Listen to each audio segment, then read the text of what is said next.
ہر سال عید الاضحیٰ آتی ہے، بازاروں میں رش لگ جاتا ہے، لوگ بڑے بڑے بکرے پسند کر رہے ہوتے ہیں۔ کوئی قیمت پوچھ رہا ہے، کوئی ویڈیو بنا رہا ہے، کوئی فخر سے کہہ رہا ہے یار اس سال قربانی کے جانور واقعی بہت مہنگے ہو گئے ہیں، سچ میں لگ رہا ہے اس بار تو ریٹس آسمان تک پہنچ گئے ہیں۔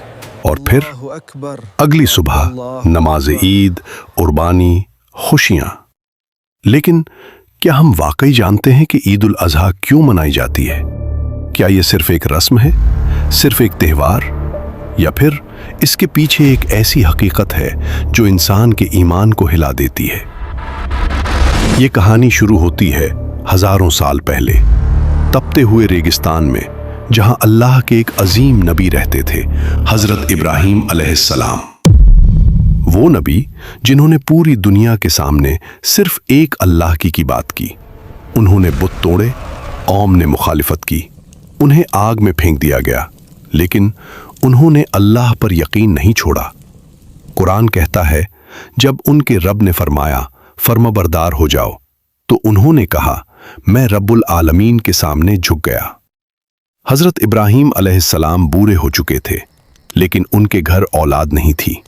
اور پھر ایک دن انہوں نے اللہ سے دعا کی، اے میرے رب مجھے نیک اولاد عطا فرما۔ اور اللہ نے انہیں خوشخبری دی، ایک بیٹے کی، حضرت اسماعیل علیہ السلام۔ سوچئے، ایک باپ جو برسوں بعد باپ بنا ہو، وہ اپنے بیٹے سے کتنی محبت کرتا ہوگا۔ حضرت اسماعیل علیہ السلام حضرت ابراہیم علیہ السلام کی زندگی کی سب سے قیمتی چیز تھے۔ پھر ایک رات سب کچھ بدل گیا۔ حضرت ابراہیم علیہ السلام نے خواب دیکھا، اور نبی کا خواب وہی ہوتا ہے۔ انہوں نے دیکھا کہ وہ اپنے ہی بیٹے کو اللہ کی راہ میں قربان کر رہے ہیں۔ سوچئے، ایک باپ کے دل پر کیا گزری ہوگی۔ پھر انہوں نے اپنے بیٹے سے کہا، بیٹے میں خواب میں دیکھتا ہوں کہ میں تمہیں ذبح کر رہا ہوں، بتاؤ تمہاری کیا رائے ہے؟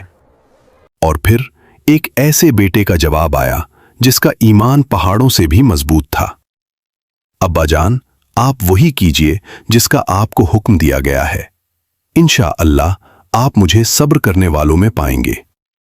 نہ خوف، نہ سوال، نہ شکایت، صرف اللہ کے حکم کے سامنے سر جھکا دینا۔ پھر وہ لمحہ آیا جب ایک باپ اپنے جوان بیٹے کو لے کر روانہ ہوا۔ خاموش ریگستان، ہوا کی آواز۔ روایات میں آتا ہے کہ شیطان نے بار بار روکنے کی کوشش کی، لیکن حضرت ابراہیم علیہ السلام نہیں رکے۔ اور پھر انہوں نے اپنے بیٹے کو پیشانی کے بل لٹا دیا۔ ہاتھ کانپ رہے تھے، آنکھوں میں آنسو تھے، لیکن ایمان پہاڑ سے زیادہ مضبوط تھا۔ اور پھر جیسے ہی قربانی کا لمحہ آیا، آسمان سے آواز آئی، اے ابراہیم تم نے اپنا خواب سچ کر دکھایا۔ اللہ نے حضرت اسماعیل علیہ السلام کی جگہ ایک دمبا بھیج دیا، کیونکہ اللہ کو اسماعیل علیہ السلام کی جان نہیں چاہیے تھی۔ اللہ تو دنیا کو یہ دکھانا چاہتا تھا کہ اس کا بندہ اس سے کتنی محبت کرتا ہے۔